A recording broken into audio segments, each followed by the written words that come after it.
పాత్రుడు గారు పోరాడతారు, ఎక్కడికి వెళ్ళరు, మీరు వెళ్ళి అందరు కార్యకర్తల్ని కాపాడండి అని తల్లి కూడా నాకు చెప్పడం జరిగింది. నేను అది ఎప్పుడూ మరవలేను. రాజకీయాలు చూసి పెరిగిన వ్యక్తి. ఒకప్పుడు శాసనసభ జరుగుతుందంటే రాత్రి 2-3 వరకు కూడా జరిగేది. ముఖ్యమంత్రి గారు ప్రతిపక్ష నేత హోరాహోరీగా చర్చలు చేశారు. యువకులుగా మేమందరం చూసేవాళ్ళు. ఉందాతనంగా సభ జరిగేది.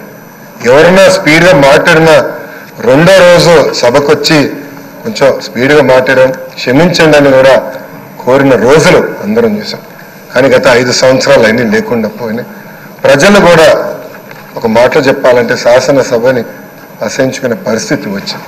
ఇది చాలా చాలా బాధాకరం. ఇక్కడ చాలామంది మొదటిసారి శాసనసభ్యులు ఉన్నారు. మీ నాయకత్వం నేర్చుకునేదానికి మేము మీ హౌస్కి వచ్చాం. సభ సాంప్రదాయాలు ఏంటి, ఎలా ముందలు తీసుకెళ్ళనేది మీరు మమ్మల్ని అందరినీ గైడ్ చేయండి. యంగ్స్టర్స్గా గతంలో ఎట్లయితే సభ జరిగేదో పెద్దలు ఎలా ఈ సభని నిర్వహించారో నేర్చుకున్న ఆలోచనతో మేమందరం ఇక్కడికి వచ్చాం. మీ ప్రోత్సాహం ఎప్పుడు మాకు ఉండాలని మిమ్మల్ని అందరినీ అధ్యక్ష వారిని నేను కోరుతున్నాను. అంతేకాకుండా మాకు నాయకత్వం అందించండి, లీడర్షిప్ ఇవ్వండి. హౌస్ని మేమందరం మీరు చెప్పిన మాట మీద నిలబడతాం.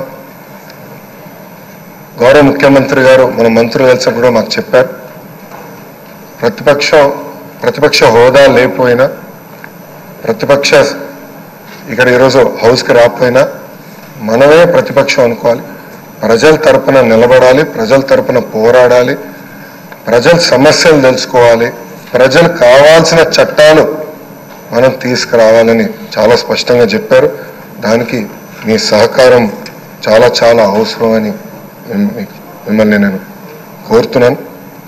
అయ్యన్న పాత్రుడు గారిపైన ఎన్ని కేసులు పెట్టినా, ఎన్ని రకాలుగా హింసించినా ఆయన ఒకే మాట చెప్పేవారు, నేను తగ్గేదే లేదనేవారు. అహర్నిశలు పోరాడేవారు.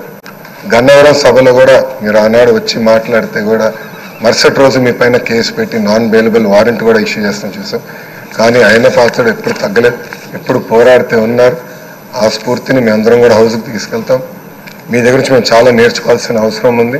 సో మా లాంటి యువకుల్ని ఈ హౌస్లో మీరు గైడ్ చేయాలని ఈ సభాముఖంగా కోరుకుంటూ నాకే అవకాశం ఇచ్చిన మీకు నా హృదయపూర్వక నమస్కారం. సత్యకుమార్ యాదవ్ గారు.